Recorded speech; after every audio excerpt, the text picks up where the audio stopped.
Welcome to Choice Classic Radio. Like us on Facebook, subscribe to us on YouTube, and help keep this show alive by donating at choiceclassicradio.com. For more of your favorite old-time radio shows, join us on our companion podcast, Choice Classic Radio Detectives, where we bring to you tales from the greatest detective shows the golden age of radio had to offer. And now, with 463 episodes made, broadcast on CBS Radio from 1942 to 1955, we bring to you The Whistler. Let every go signal remind you that you do go farther with Signal gasoline. The Signal Oil Program.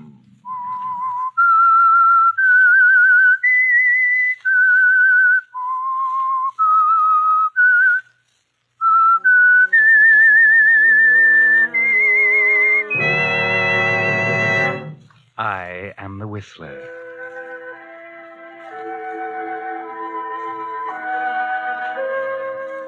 And I know many things, for I walk by night. I know many strange tales, many secrets hidden in the hearts of men and women who have stepped into the shadows. Yes, I know the nameless terrors of which they dare not speak.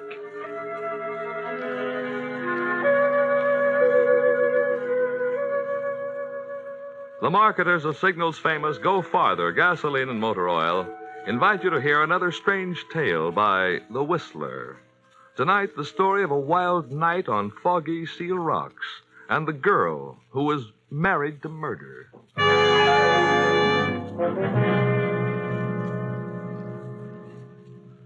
But first, I'd like to take a moment to tell you about Clyde Davis, a Signal gasoline dealer in Alameda, California, who's been working on cars since 1910. War or no war, Davis' motto is service, the kind that keeps cars running and customers smiling. The 1st and 15th of each month are battery days at Davis Signal Station, and the battery of every customer is given a complete free inspection. Another thing Davis is a crank on is clean car windows. If the chamois alone won't do the job, he uses Bon-Ami. Davis doesn't run a repair shop, but his long experience as a mechanic has helped many a customer avoid a repair job. Such service surprises many folks these days, but Signal gasoline dealers have a reason for going out of their way to please. For them, running a service station isn't just a job, it's their permanent business, and they're interested in making it grow by keeping customers satisfied. Fortunately, the same services that keep drivers smiling are the ones that help cars last out the duration. Wouldn't you say that's a mighty good reason for getting acquainted with your neighborhood Signal gasoline dealer soon? And now, The Whistler.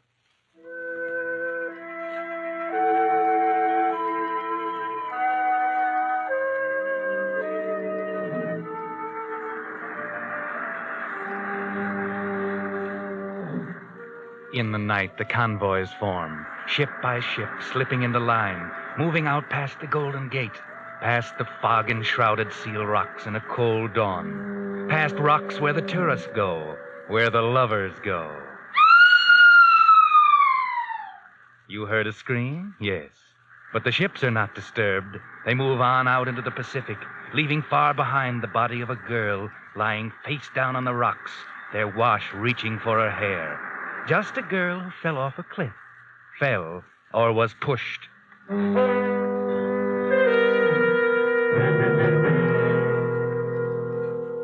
The finding of a girl's body on rocks creates hardly a stir in the bustle of the city the next day. A brief item in the afternoon papers. A call for the coroner. Another entry in the police records. There are only a few people who notice. If we were to look for them, we might find them down on Montgomery Street, in a dirty little bar where artists and would-be artists and slummers hang out. Yes, there are a lot of people here who might know something about a body twisted on the rocks.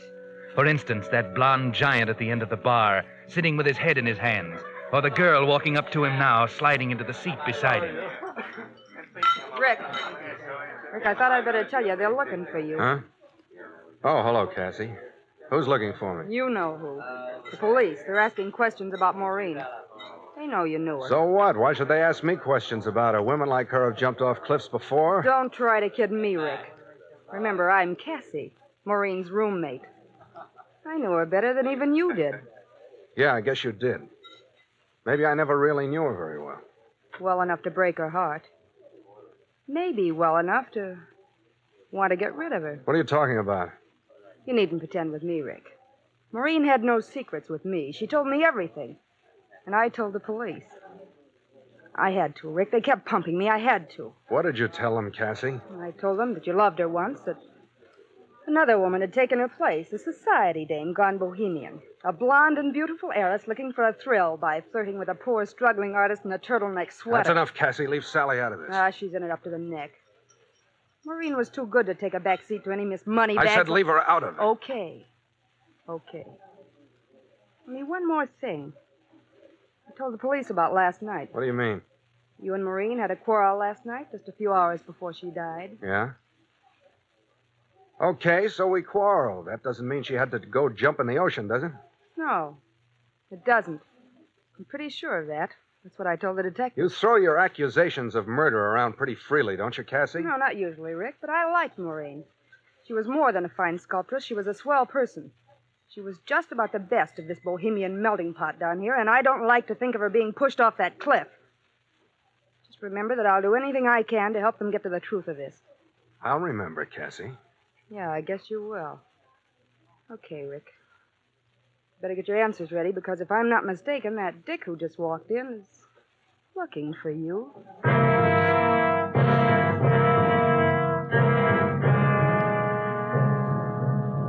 Yes, Rick. He's looking for you. You know that. You've been expecting it. You've been curious to see what he'll look like, what expression he'll have on his face. In a minute you'll know, so gulp down that drink. There, that's better. And there he is. You can see his face sliding into the spot in the mirror where Cassie was a minute ago. You Rick Carlson? That's right. I'd like to ask you a few questions. Yeah, I know. Okay, go ahead. It's about Maureen. That's right. You knew her pretty well? Of course, you know I did. She was in love with me. I didn't love her anymore. I took her to dinner last night. We quarreled. She left, that's all I know. What about Miss Blair? What's she got to do with this? I don't know. Maybe you lied. Sally had nothing to do with it. She didn't even know Maureen. Leave her out of it. I'm not sure we can. This Maureen, they tell me, was a jealous girl, unpredictable. Liable to do a lot of things, say a lot of things. Blairs are a fine family, good name. They wouldn't like their daughter mixed up with a Go ahead, say it. bohemian crowd of artists. Maybe you didn't want Maureen to go to the Blairs with the story. And it'd be so easy to keep her quiet. Just a shove at the right time. Simple in the fog out there. Simple and sure. Listen, you, whoever you are. Okay, take it easy. I was only guessing. But it all fits pretty well, doesn't it? It fits, only I wasn't there. Oh, that's right. You said she left you after the quarrel. Where was that? At a little fish restaurant at the beach. Near the rocks? Not very far. I see. But you didn't go with her to the rocks? No. Then you might have to prove that. I suppose you can? Yes, he can. Go on, Rick. Tell him it's all right. You needn't worry about dragging me into it. Tell him you were with me. Sally. Oh, this is Miss Blair, I presume. That's right. And you see, officer, you're on the wrong track if you're suspecting Rick.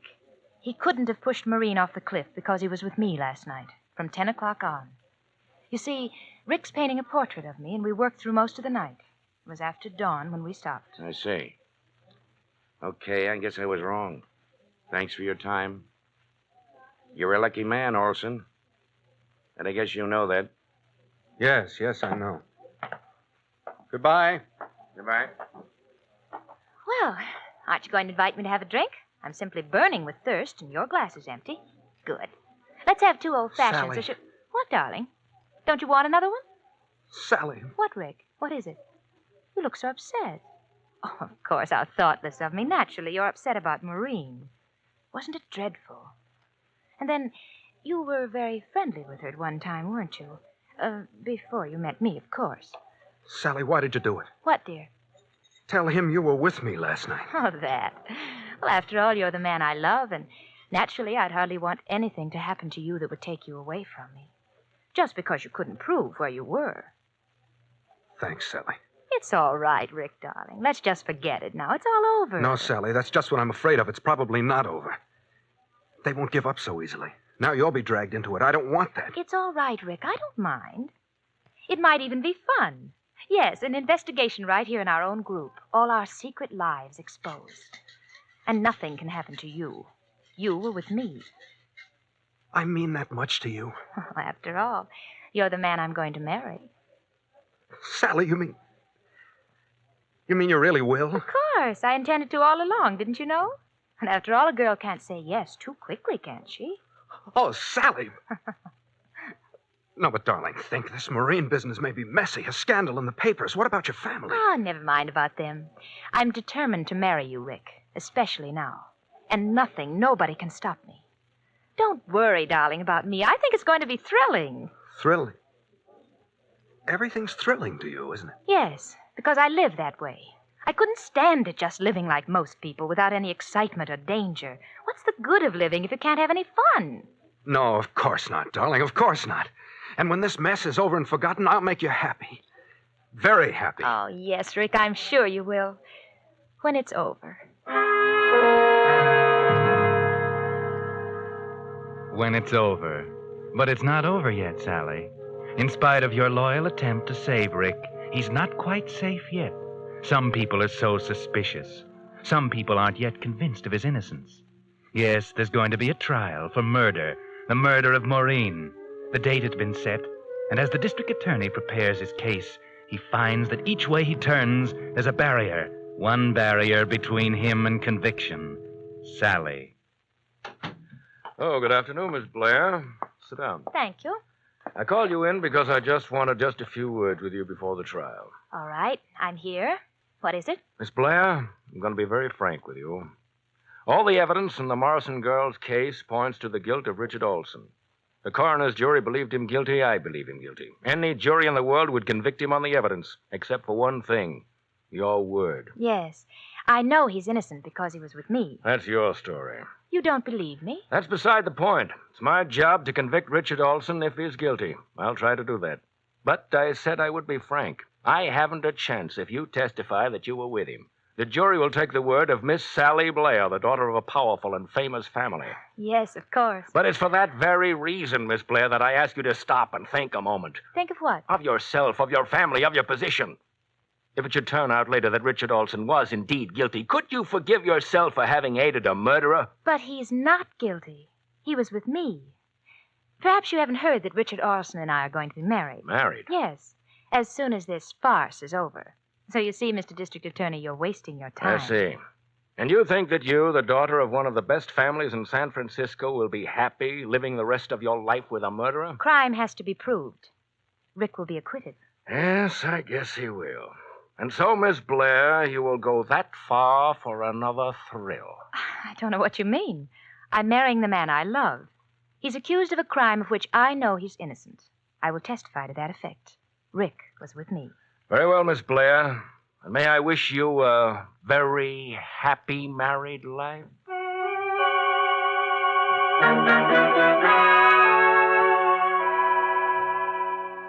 And so, Rick, you're going free, thanks to Sally and her testimony.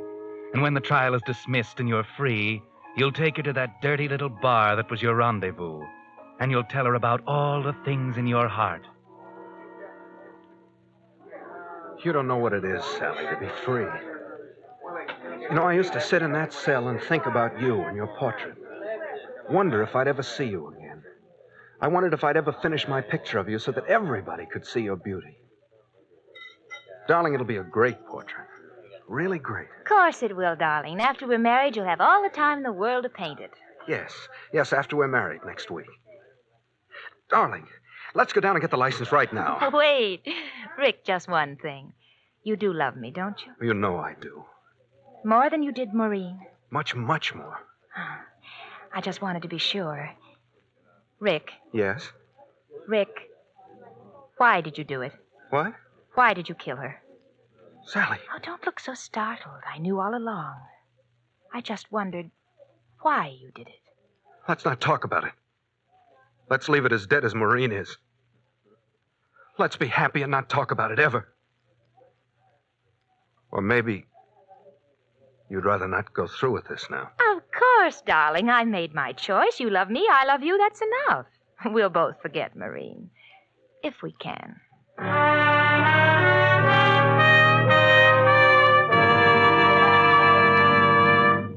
You are listening to the Signal Oil program. Let every go signal remind you that you do go farther with Signal gasoline.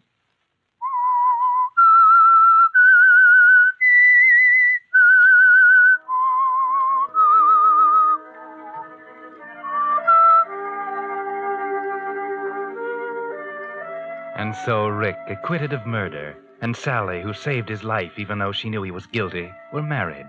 Not a very happy start for a marriage, was it, Rick? It somehow changed things to know that Sally knew. But then it was only Sally. Charming, beautiful Sally, who got a thrill out of life. After all, she wouldn't have saved you, wouldn't have married you if she hadn't loved you. Would she? Sally, hurry, come see. What, dear? The portrait, I've finished it. It's wonderful. Come and see it. Just a minute. I'm doing my hair. But aren't you excited? Of course, darling. Can't you wait? No. Oh, all right, Rembrandt. Where is it? Don't joke, sweet. This is my masterpiece. Cast not upon it a jaundiced eye. It's very good, Rick. I think it will sell. Sell, by Jupiter. The woman's a commercial money grabber. Sell nothing. It'll be famous. Do you really think so? I'm glad. It's a great painting, Sally, because you're in every line of it. You and my love for you. That's very sweet of you, Rick. You're so cool. Why? Well, I thought you said the portrait was of me. Yes, and so a composite of all the loveliness of the world. Rick, I don't have green eyes. Neither does the... So she does. Do you know I didn't realize it? I meant to make them blue. And my nose doesn't turn up like that. I'm not complaining, you understand. If someone Now, else... don't start that again, please. Rick, are you really happy with me? My gosh, what a question. But you never go out. You just sit here night after night and brood. I like to stay home. Rick, are you in love with a girl with green eyes? Don't be silly. I love only you, and you know it. Besides, you yourself say I haven't left this studio in weeks. A fine clandestine love affair, that is. Let me see the picture again, huh? Yeah. Mm-hmm. Didn't Maureen's nose turn up that way? And if I remember, her eyes were green. Just that shade of green. Is your conscience bothering you, Rick? Shut up. We weren't going to talk about it. Why don't you want to talk about her? What are you so afraid of? Does she haunt you? Stop being jealous of a corpse, Sally. Can't you stop hating her now that she's dead? I'm not jealous, Rick. And it was never Maureen I hated, never. That has a chilling sound. What are you driving at? Or is that what killing someone does? Does it make you fall in love with them? Let go of me, Rick. Don't hurt me. I'm your wife, remember? You don't have to be afraid of me. You know that, don't you? I'm not sure. You're so afraid. I thought it would be exciting being married to a murderer. That we'd have a deadly secret to share as no one else could. But it's dull. We can't do this, and I can't say that, because you're afraid. You'd like to hate me, but you don't even dare do that. Loving me is all that keeps you together. It's dull, Rick.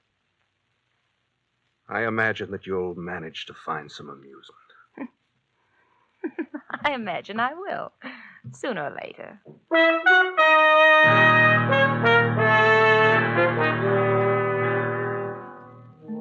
Well, Sally, is being married to a murderer beginning to bore you? But as Rick says, I imagine you'll find some amusement, even if it's only with Tommy Melvin. I need a drink. Come on, Tommy. Buy me one. Oh, where's Rick? Oh, he's at an art dealer's. He'll be along. You know, sometimes I think he loves that painting better than me. Let's have zombies, huh? Oh, that's pretty strong. I like strong things, exciting things. You're bored, aren't you? A little. You're not very happy with Rick, are you? Not very. Well, it's none of my business, of course, but why did you marry him? He's hardly your type. Marrying Rick was the biggest thrill I've ever had. You'd do anything for a thrill, wouldn't you? I like that. I bore easily, Tommy, and I don't like being bored. I want to feel everything I can, every emotion, every experience I can crowd into my life, good and evil. You're without conscience, Sally.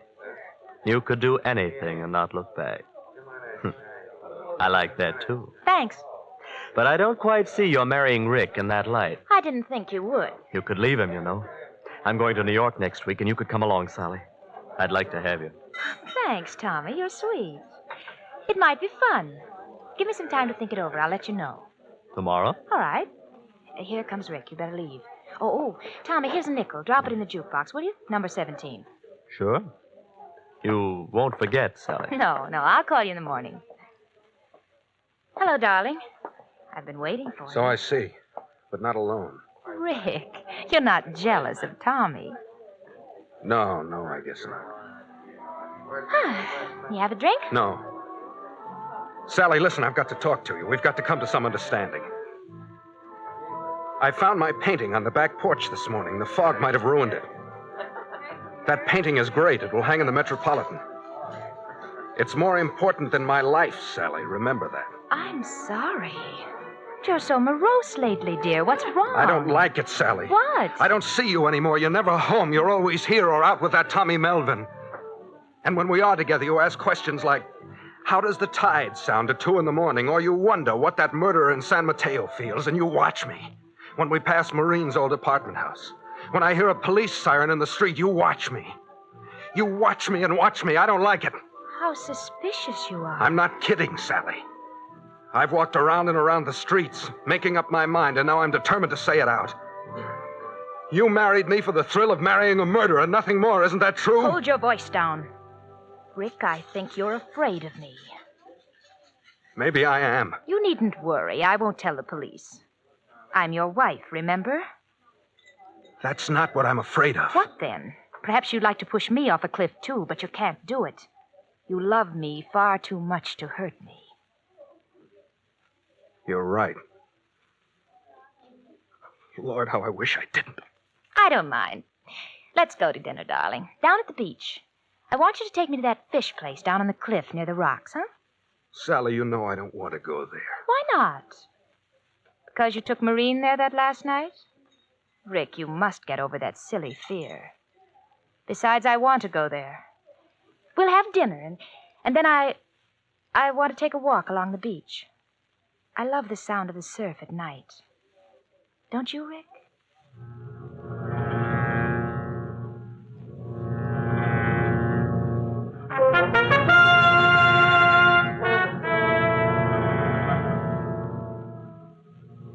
There's something strange here, Rick. Something very strange.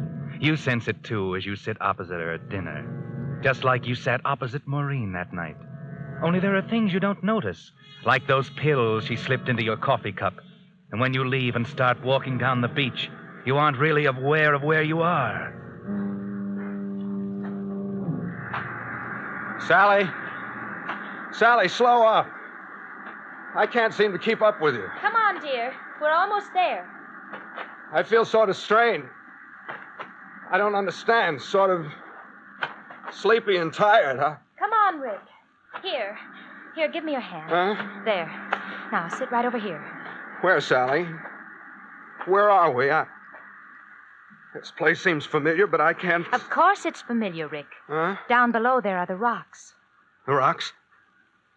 Sally, why did you come here? No particular reason. I like the moonlight on the rocks. There's no moonlight. It's foggy. Never mind. I like it here. I don't. What's the matter, dear? Does your conscience bother you? I thought hardened murderers got over that. Are you afraid, Rick? I don't know. I can't seem to think. I'm tired, but I think I'm afraid. Yes. You'd like to push me off, wouldn't you? To see my body on the rocks down there with the tide reaching for my hair as it did for Maureen's. But it won't work twice, Rick. You know that. And besides, you love me too much. Sally, what are you doing? Let's get away from here. Wait, I want to tell you something. Let go of my elbow. I'll tell you first. I'm going to leave you, Rick. I'm going to New York with Tommy Melvin. What? But you won't care, Rick. Because, you see, I'm not going to fall off this cliff tonight, Rick. But you are. You were right. I married you only for the thrill of being married to a murderer. Sally, what are you saying? But that's a thrill that paled very easily. Murder itself will be a much bigger one. Are you crazy? Do you think I'll let you push me over? You can't stop me, Rick. You see, you can't even stand up without weaving. You won't be able to lift a finger to stop me. I put your own sleeping powders in your coffee. It's nothing a doctor will turn up, but it's enough. Sally, you can't get away with it. Why not, Rick? They'll say your conscience bothered you, that you returned to the scene of your crime and killed yourself. It will be very neat. You weren't a very good killer. I'll be a much better one. Oh, Sally, in God's name. Goodbye, my darling. You'll be with your green-eyed love in the water, and I shall be free of you both. Let go of my It arm. was fun, but you were afraid. You won't be afraid anymore, Rick. Sally! Sally, stop! Ah, goodbye, Rick. Goodbye.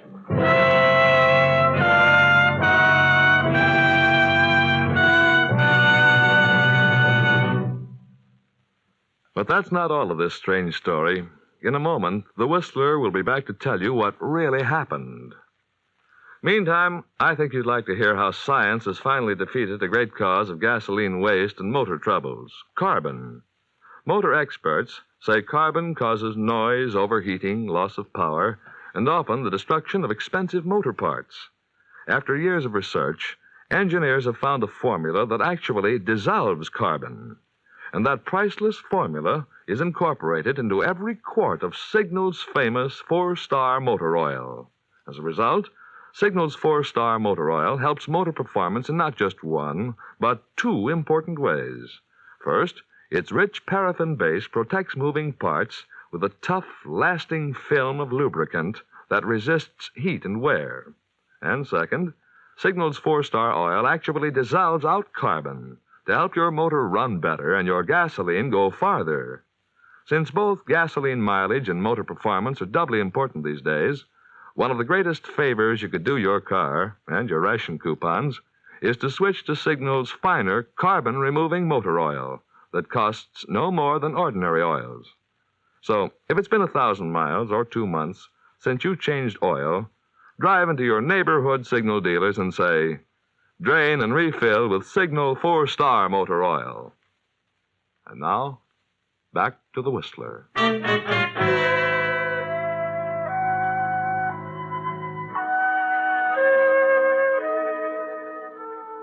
Yes, Sally got her biggest thrill at last. She gave Rick sleeping powders and pushed him over the cliff. But then something went wrong. For a girl who had committed murder for a thrill, she suddenly lost her nerve. It was only a little light from a Coast Guard boat, but it sent her running along the cliff, slipping, sliding, taking the wrong turns, and finally... Yes, over she went. They found her body next morning. Rick told them where to look. Yes, Rick. He didn't die. He was only injured on the rocks.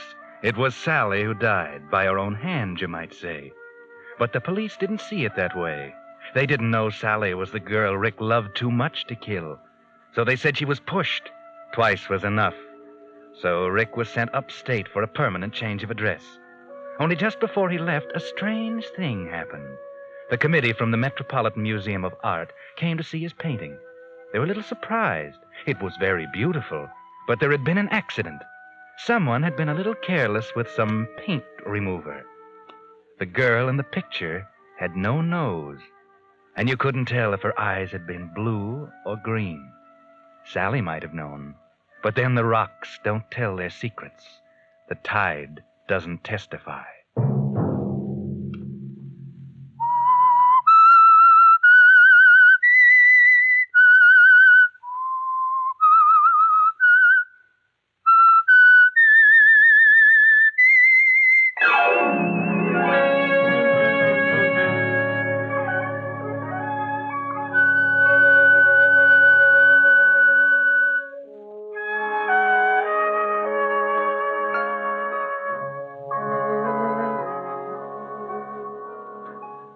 Next Monday at 9 o'clock, the Signal Oil program will bring you another strange tale by the Whistler.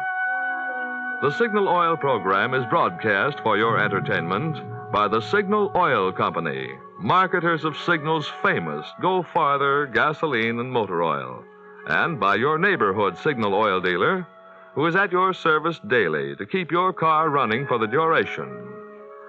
The Signal Oil program was produced and directed by George W. Allen, with story by Robert Libet and music by Wilbur Hatch.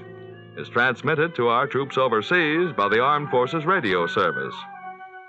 Bill Pennell speaking for your friend, the Signal Oil Company, and suggesting once again that you let every go signal remind you that you do go farther with Signal gasoline. This is CBS, the Columbia Broadcasting System.